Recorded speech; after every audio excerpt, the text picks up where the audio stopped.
Hello, everyone, and thanks for joining us. Today, we're back with romance author and social media extraordinaire, Dr. Melissa Dymond. Thanks for joining us today, Melissa. So happy to be here. So, Melissa, you have reels with thousands of views on Instagram and actually two viral videos with 1.9 million views. What are some of your tips on getting views and going viral? So I think that, I mean, it depends which platform you're talking about because each has their things that work best on them. I specifically hang out the most on Instagram. And so on Instagram, the best thing to do is Reels, which is what they call their video format, their short video format. So they definitely get the best reach for me. And as far as like what I target, I kind of just look at my audience. So obviously, I'm trying to look at readers, especially romance readers. I try and tailor my content to things that will be entertaining to them, funny to them. I think that one thing I do, and you'll see on my page, is I do promote my books, but that's not all I promote.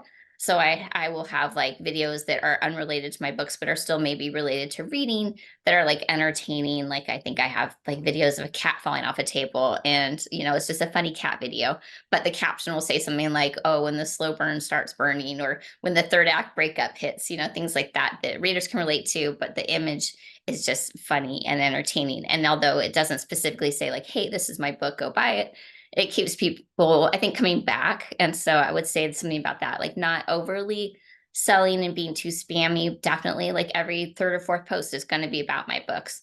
But I also throw in some non directly book related content, and that keeps people interested. Right, it makes it fun and Yeah. personable. And what apps or platforms do you use to create your images and videos?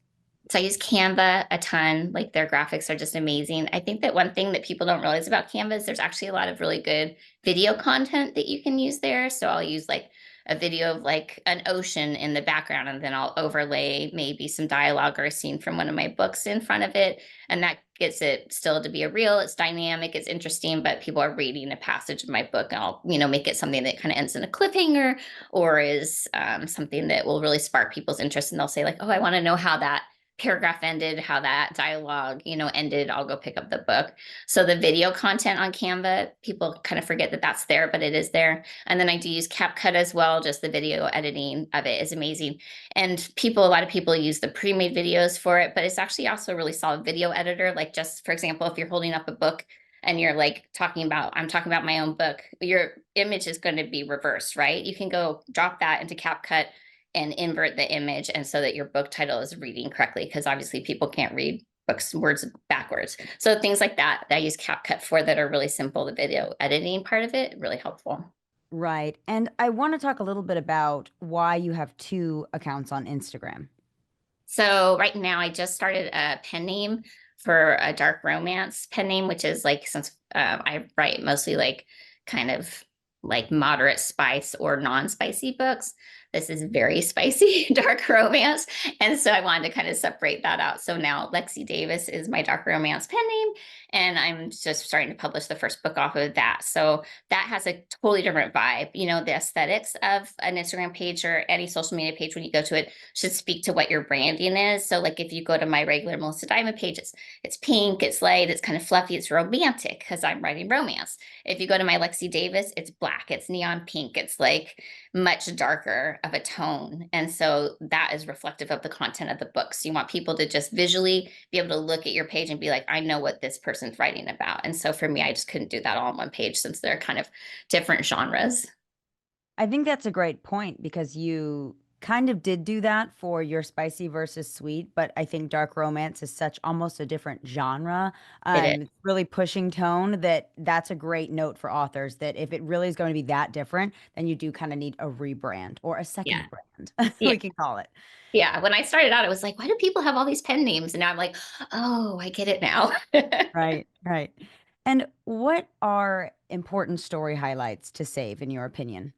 So for my stories, I use them probably a way that's not like as common. I like when people tag me in reviews or they make a reel about one of my books. I like to put those into my stories.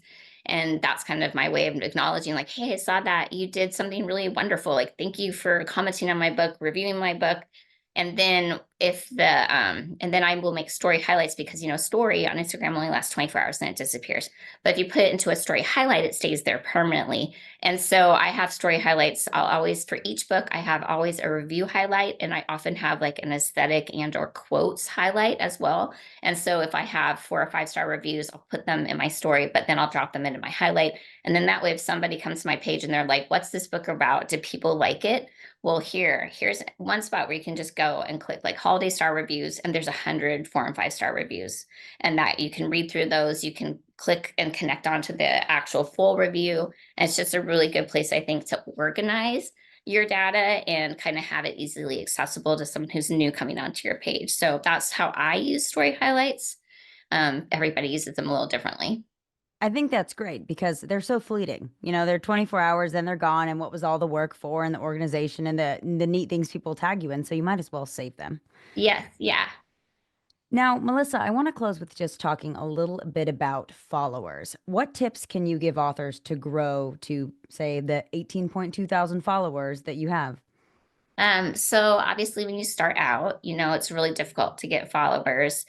Things like, having a consistent brand and really like having your page well optimized is important. Optimizing your bio so that you've got a couple sentences right under your name that says, who are you? Like mine says, I'm a romance author.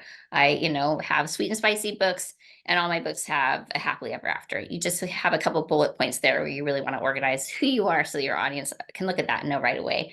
And then branding, consistent colors, consistent fonts, a whole vibe off of your page is important. But getting followers is hard in the beginning. And I did follow trains. I did, I reached out to people. I like try to engage as much as possible, and I still try and engage. Like I engage just as much now as I did when I had one follower, because that's the most important part. It's not even about the follower count. It's about making those connections so that you can really like connect with your readers. And then the next time your book comes out, they're like, yeah, I DM'd with that author. Like she was really nice to me. I'm going to definitely get her next book. That's what you're trying to grow. Right. Well, Melissa, thank you so much. That was wonderful insight on social media. Thank you. That's all the time we have for today. Thank you, everyone, for tuning in to today's interview with romance author and social media extraordinaire, Dr. Melissa Dymond. Be sure to check out our website for more videos. Wishing you all a fulfilling and successful writing journey.